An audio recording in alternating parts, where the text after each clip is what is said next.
Sarah.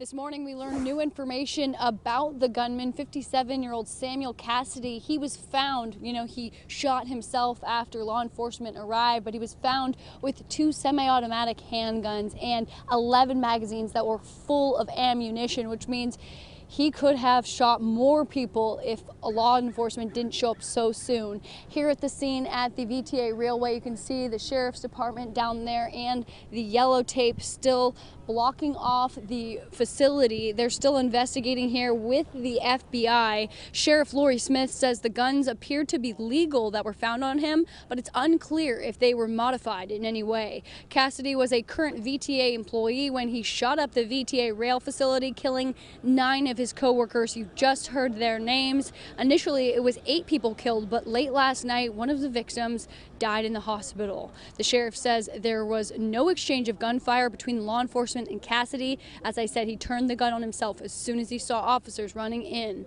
The shots fired call came in at 6:34 yesterday morning. The sheriff's department and San Jose police immediately got there. Remember, the rail yard is just a block away from the sheriff's office. The shooting took place in 2 separate buildings where 40 employees were located at the time.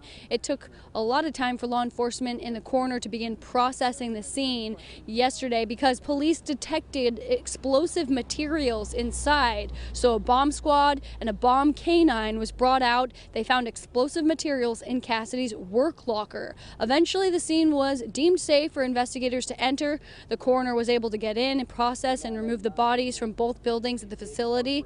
The large scene at the rail yard is connected to a second scene at the shooter's home, where a fire erupted 3 minutes after shots rang out here.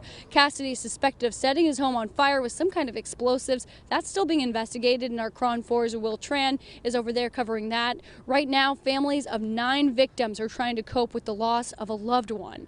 One man came out here with a sign that said, "One love, San Jose loves you, VTA." He wanted to show some support for everybody involved.